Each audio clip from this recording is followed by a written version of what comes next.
Hi, Jamie Patton with the Nutrient and Pest Management Program. Let's talk a little bit about nutrient application efficiencies. So this year, with the prices of fertilizers being high, how are we going to get the most out of our investments? So first, let's know what we're using. So many experts agree that we should stick with using tried and true amendments. So while there are many new products out there on the market, many types of biologicals and humics, so on and so forth, knowing what works in our environment is going to be important. So many of the new products haven't been tested in the state of Wisconsin. They're not tested in our crop rotations. They're not tested in our soils or our climates. So we aren't sure how they're going to perform under our particular situation. So sticking with what we know and what we know works is going to be a safe bet. I do a lot of nutrient management planning across the state of Wisconsin, and I know many of us are using book values for our manures. However, manures are highly variable based upon animal age, animal type, what animals are fed, how we're processing, handling, transferring, storing, applying that manure. So knowing specifically what the nutrient values are for a farm's manure is going to be important in crediting those nutrients appropriately and getting the most out of our manures. So manure testing is a cost-effective way of actually knowing what we're using rather than taking those standard book values. And if we are being offered some byproducts, so let's talk about wood ash or paper waste residuals, so on or so forth, we're looking at alternative nutrient sources. We need to understand the benefits and challenges of using those products. So while they may contain nutrients, we need to know how those nutrients stack up against a traditional fertilizer nutrients, when they're going to become available, and how to properly credit them in our system. Again, many of these products are byproducts of an industrial process, and therefore they could also contain salts or heavy metals that could be detrimental to our agronomic systems. So we truly need to understand what we're working with when we use byproducts in our system.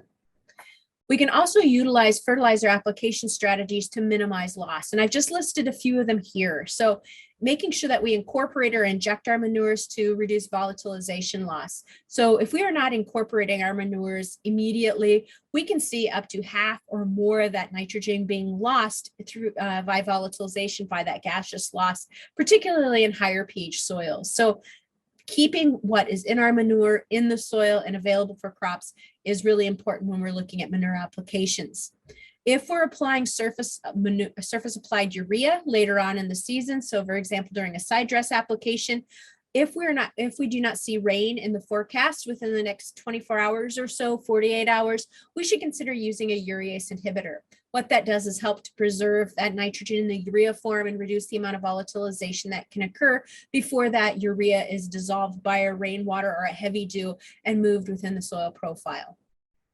Split applications of nitrogen can improve nitrogen use efficiency, particularly in sandy soils. So they may be required according to our nutrient management plan in those highly permeable soils as well. So looking at applying that nitrogen closer to when the crop can utilize that nutrient is going to be important in helping to improve efficiencies, particularly in those coarse soils or in soils that are poorly drained, where denitrification may lead to substantial nitrogen loss.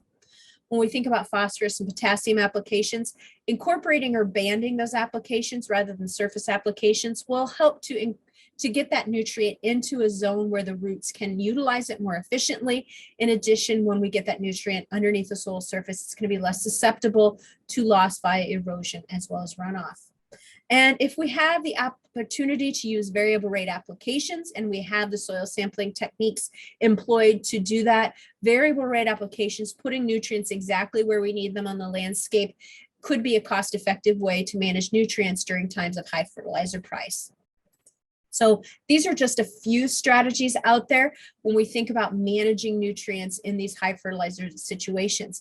The key is, however, and I also want to stress this because I work with a lot of forages up here, is if we are thinking about reducing fertilizer applications this growing season, we need to make sure that the long-term implications of that fertilizer reduction do not play out for years to come. For example, what I'm talking about is looking at alfalfa systems, our perennial legume systems. We know that potassium is very important in maintaining that stand health, maintaining that stand viability, and cutting back fertilizers could have long-term implications. So really looking at each one of our fertilizer applications, field by field, crop by crop, and making the best management decisions for today as well as tomorrow is going to be important as we strategize for minimizing costs in 2022.